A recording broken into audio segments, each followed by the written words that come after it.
Did you get the thing on Hebrews and get your email on Hebrews? There's 3 things in the ark. Oh, yeah. Yeah. Aaron's staff, gold pot of manna, and the original tablets that were given to, well, not the original tablets, but the Broken. second set. You checked that first set. The original set didn't last very long. But Where'd my wife run off to? Look at you. But those are the 3 things that are found in the ark that were kept in the ark. So, you catch that? What? The 3 things that were kept in the ark. The remnants of the stone tablets that Moses smashed. There was a bunch of sand, and there was a bunch of evil spirits that came out. No, this is not Raiders of the Lost. This is Sunday school. One out of 3, man.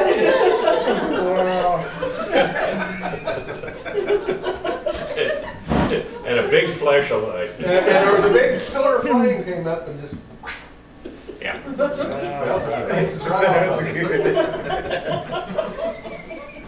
Well, some days we have good days and some days we have bad. Not quite sure about you this morning. All right, Laodicea, the last church in the process. Somebody read 14 through the end. To the Revelation angel, chapter 3. to the angel of the church in Laodicea write, these are the words of the Amen, the faithful and the true witness, the ruler of God's creation. I know your deeds, that you are neither cold nor hot. I wish you were either one or the other. So because you are lukewarm, neither hot nor cold, I am about to spit you out of my mouth. You say, I am rich, I have acquired wealth, and do not need a thing. But you do not realize that you are wretched, pitiful, poor, blind, and naked. I counsel you to buy from me gold refined in the fire, so you can become rich, and white clothes to wear, so you can cover your shameful nakedness, and salve to put on your eyes, so you can see. Those whom I love I rebuke and discipline, so be earnest and repent. Here I am, stand at the door and knock. If anyone hears my voice and opens the door, I will come in and eat with him, and he with me. To him who overcomes, I will give the right to sit with me on my throne, just as I overcame and sat down with my Father on his throne. He who has an ear, let him hear what the Spirit says to the churches. Okay, neither cold nor hot. Have you ever thought that we don't really like anything lukewarm? Hot coffee, iced coffee, hot tea, iced tea. We just don't naturally prefer anything lukewarm, unless we have sensitive teeth, and then we kind of grit our teeth and get through it. But we don't really like it even then. It's just something we put up with. What's the danger of being lukewarm? There's a personal danger and there's a general overall danger. What made you lukewarm?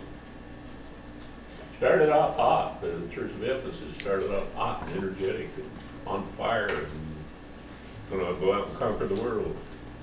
And somehow it ended up long about the beginning of the 19th century, or the beginning of the 20th century, it got lukewarm. What happened? Distractions, compromise. They compromised. They started taking the truth and adding men's wisdom to it, God's wisdom, men's wisdom. You put it together, and what do you get? Internet.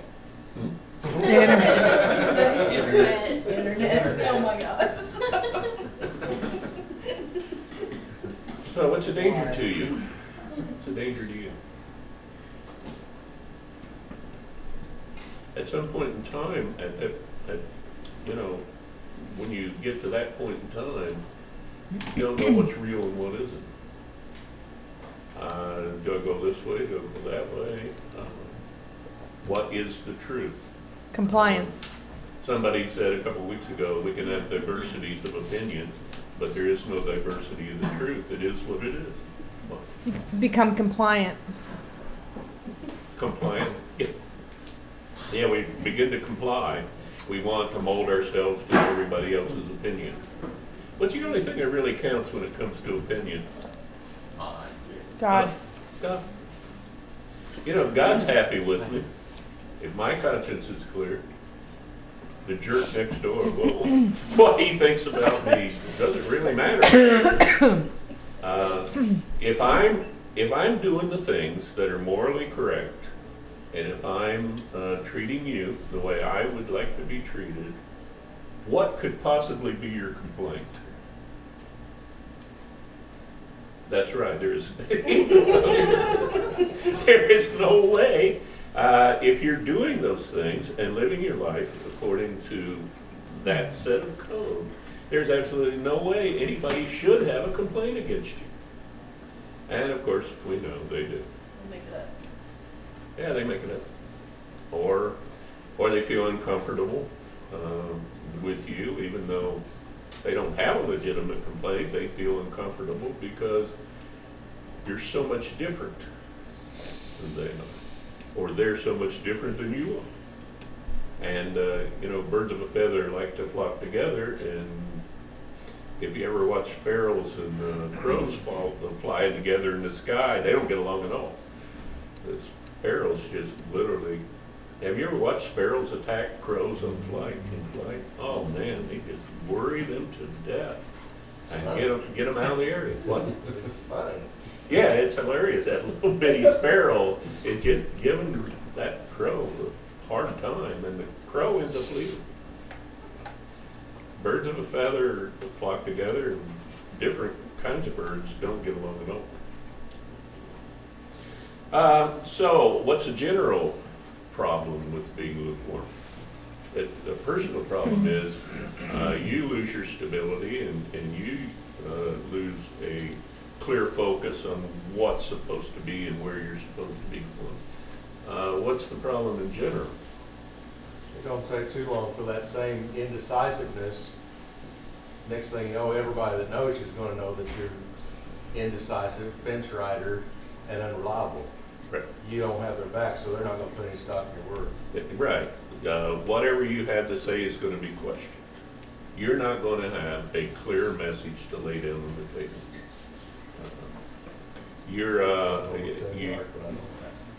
And at that point in the time, you don't have anything to offer, do you? Should we have something to offer? And why do you think Jesus said, love your enemies as yourself, go out into the world and preach the gospel, give them the good news? Everything we've been given, we are required to share. Especially our gifts. If I know how to cook, I should be cooking for you. If I know how to teach, I should be teaching for you. If I know how to do books, and I hate to admit this, but I was a government employee for 40 years, and paperwork was 80% of my life, and probably the worst thing I was good at. I guess God protected me from the audits. But I just didn't see why I needed to go down in the basement 3 times a day and check the pressure on the boiler. It was 12 pounds every time I went down there, and there was 14 different safety features tacked onto that stupid thing, and 3 different sirens that would go off. So why did I need to take a notebook down in the basement 3 times a day and check the pressure on the boiler? I'm glad they never checked that, because I lived long. I think I did it twice in 40 years. And that's because I happened to be down there and just happened to look at the gauge. It wasn't any great effort on my part. But the problem is, in general, I'm not gonna have anything to offer, there's not gonna be any stability to me. And my life's gonna look like their life, so there isn't gonna be any reason for them to even try and be like me, because I'm just gonna be wallowing around in the same problems they're gonna be wallowing around with. It's amazing how the Holy Spirit fixes things. Isn't it, Zach? Yes, it is. Want to tell us about it, or you want me to tell them? It don't matter. You go right ahead. You're better at talking. You better talking. When we leave Indianapolis, we usually leave at 5 or 6 o'clock at night and get home at 9 or 10. For the first time since our grandkids have been born, we left before 2 o'clock. And I'm driving home and I'm thinking, what's going on? You know, it just didn't feel right driving home in the daylight. And so we stopped at Sam's because we needed some things for the church. And I had never, ever, ever deviated to go over to the church. I would just take them home, leave them in the vehicle, and then we bring them on Sunday morning and unload them on Sunday morning. For some strange reason, I just decided on that day that I was going to drop them off on the way home. And you gotta get out of Bedford and wander through the country and all these Martin County roads. And so I get to the top of the hill down there, and instead of turning to go to the church, I turned right, and Jada said, "Where are we going?" And I said, we're gonna go over and see Zach. Now, I don't ever go to anybody's house unannounced. I always call first. So we show up at Zach's house, and the first words out of his mouth was, "If you're not in a hurry, I want you to pray for me. I've got a migraine headache. I've had one all day."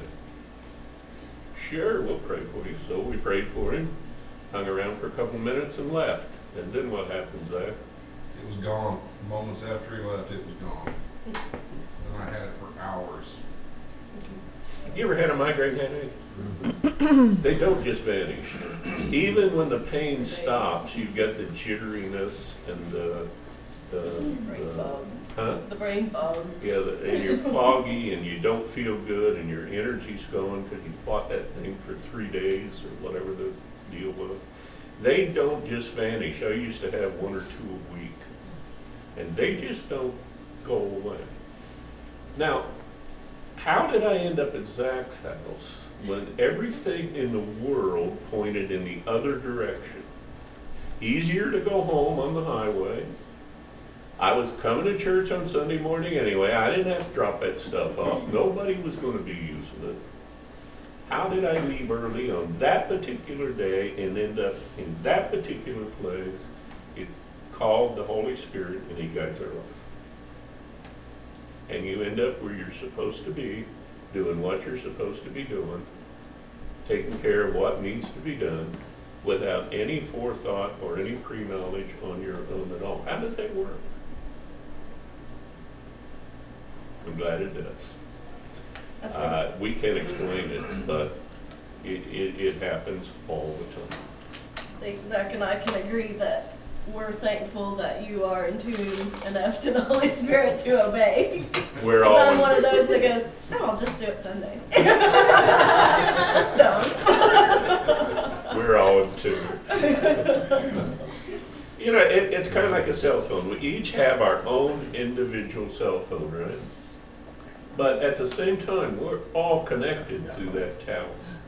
And the Every internet. one of us is, huh? And the internet. And the internet. I don't know where my phone's at, about 95%. We could have a conference call, and all of us could be on that conference call right now, sitting at home in our living room, doing the same thing we're doing right here.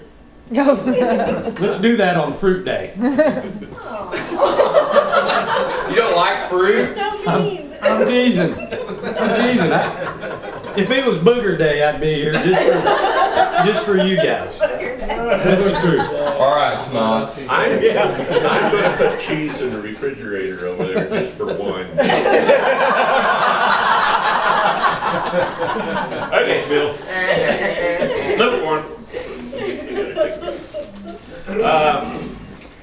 So he he says, I would rather you be one or the other than to be lukewarm. I'll spit you out of my mouth.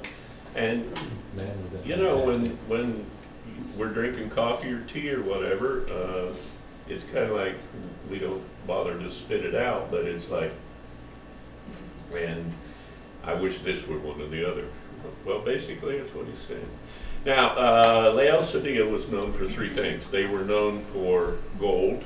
They had a gold refinery, and it was a very, very rich city. A lot of gold jewelry, a lot of things. It was also a trade city. A lot of caravans went through there.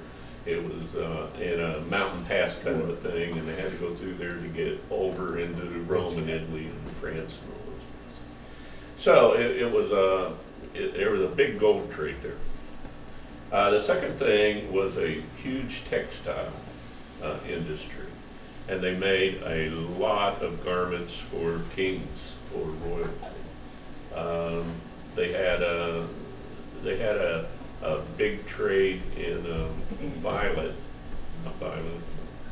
What's the royal color?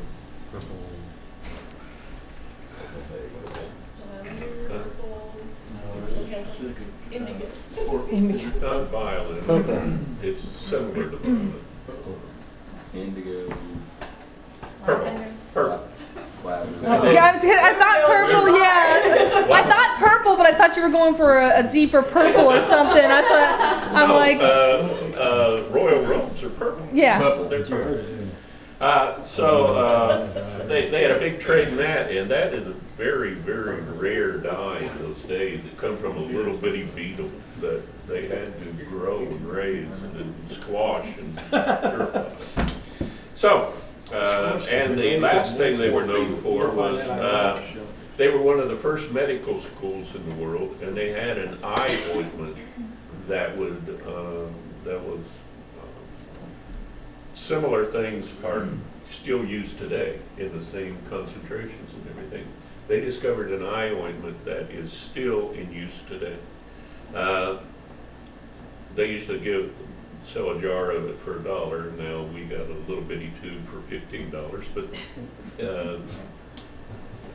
they were known for that. People with eye ailments would go to Laodicea to be treated for their eye. Now look at what he says. He says, you're blind, you're poor, and you're naked. He attacked the three things that they put all their prosperity and all their faith in, their riches. They were known for their gold, their garments, and their eye ointment. And he says, you're blind, you're naked, and you're poor. Of course, they were talking materially, and he was talking spiritually. You know, this church had allowed the material things of the world to take over, and they were ruling their lives. Now compare that with the church today.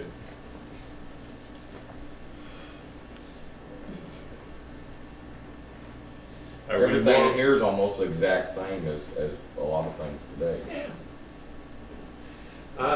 For the most part, after being in churches for 60 years, what do you think causes the biggest problems in any given church? Money. Same as everywhere else. Buddy's whining about the money. We were cleaning up after a thing a couple of weeks ago, and I walked up, and the dishwater was white and cold, and stuff was floating on top of it. And I said, let's make some new dishwater. And the person at the sink got big-eyed and said, can we? I said, yeah, why not? She said, well, I was told that water was really expensive. Oh, come on. Wow. If that's a problem, I'll buy all the water from them. Send me the bill, I'll pay for it. Is somebody worried about the cost of water? I mean, we are prosperous. We are rich. Compared to a lot of churches, they can't even pay their gas bill. And we're worried about the price of water? I'm kind of glad I don't know who said that, but I really wish I did. You know?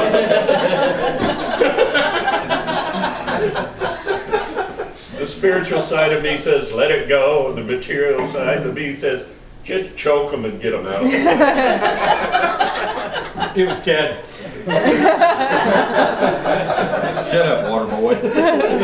Nobody that miserable needs to live anymore and make everybody else around them miserable. We're worried about the price of water? Well, anyway. The church today has become very materialistic. A lot of churches own apartment buildings and are in business, and what's going to happen is finally the government's going to say you're more of a business than you are a spiritual organization, so we're going to start taxing you. And you think they're going to tax them and not tax us? Yeah, they're going to tax everybody. Now, as far as I'm concerned, we ought to pay taxes. We use the roads, we use the utilities, we use the electricity. We're not poor. We got a Father in heaven that supplies all of our needs. We'll be okay with the little bit of taxes. If I can pay the light bill, I can pay the taxes on the light bill. Or there's something bad wrong with what I'm doing. That's just my opinion. I mean, it's nice that the government says we'll let you be tax-free, because we then should have more money to take care of the sick and the poor and the missions and do great things in the world. If we don't close our fist and hang on to it and be stingy with it, you know, we have all these benefits, and we have them so that we can be generous. If we then are not generous, we're going to lose them. God will let them disappear. So, he says, and why is he giving them this chastisement? If you look in verse 18, he said, those I love, I rebuke and discipline. Why? For God's benefit? Does he discipline me for God's benefit? Do you think me behaving or unbehaving has any effect on God whatsoever? No. No. He disciplines me for my benefit, because I am not being blessed to the level I should be blessed, because I am not having the effect that I could have and the victory that I could have. He's disciplining me for me, so I can have a better life and a richer life and leave footsteps in the sand when it's all over. I hope when I'm dead 20 years later somebody remembers me. You know, I think back on high school and I can remember 3 names, and they were the 3 people who were the meanest to me. But I can remember 5 or 6 or 7 different teachers, and they were the people that made my life what it is today in a large part.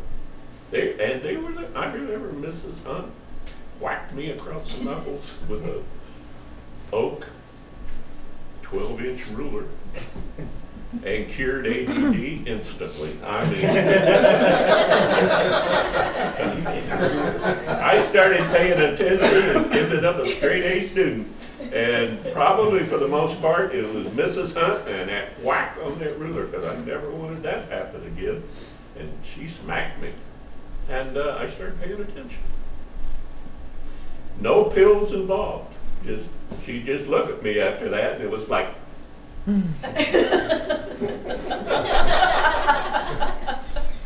hide my hands and look her right in. She did me a favor. To him who overcomes, I will give the right to sit with me on my throne, just as I overcame and sat down with my Father in heaven. He who has an ear, let him hear what the Spirit says to the churches. Okay, so what have we got here? We have human history and the history of the church from beginning to end and the process that it followed. We also have the process that a lot of denominations follow. They start out on fire and they begin to compromise They do compromise and become unfaithful, then they become hypocrites, and then they break off, they split down the middle and they break off, and one goes back to being conservative and one goes back to being, one stays liberal. How do you think we got 37 different Baptist churches? 37. There's a Southern Baptist, there's a Victory Baptist, there's the General Baptist, there's the American Baptist, and there's 37 of them.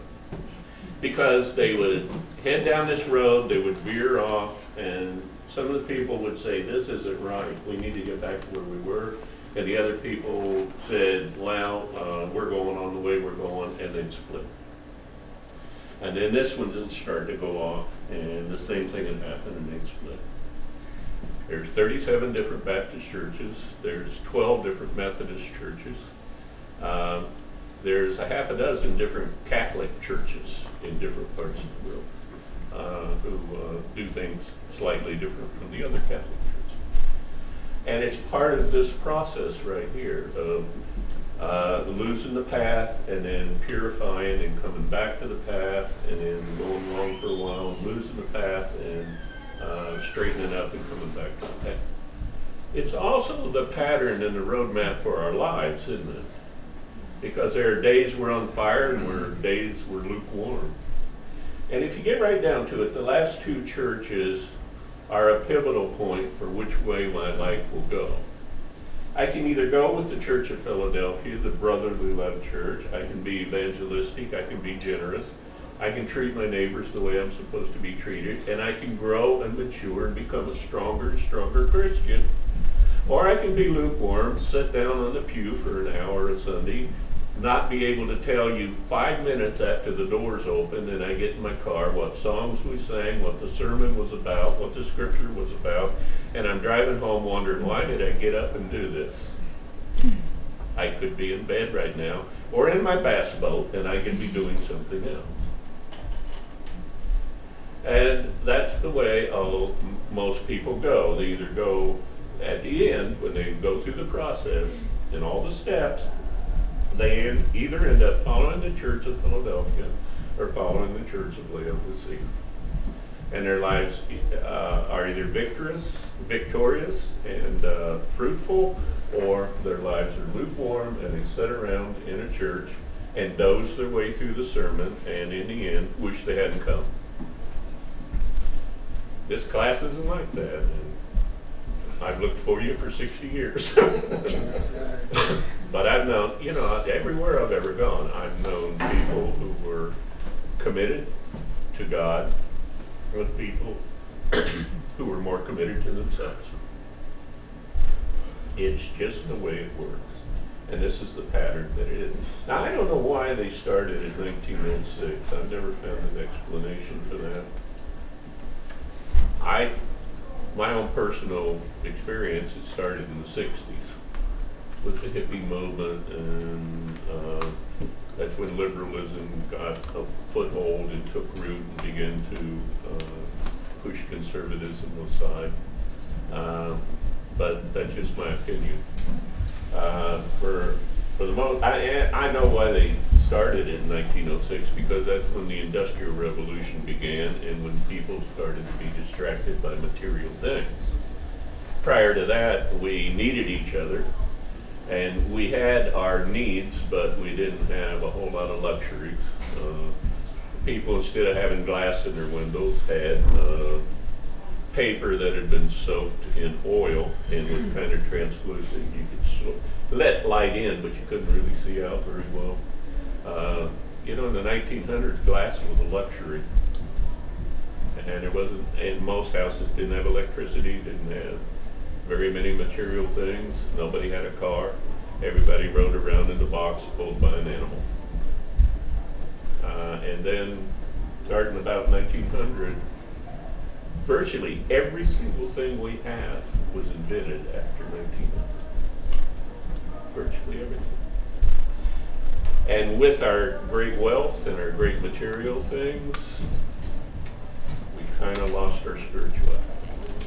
I will email you the study guide for chapter 4, and I'll bring copies through.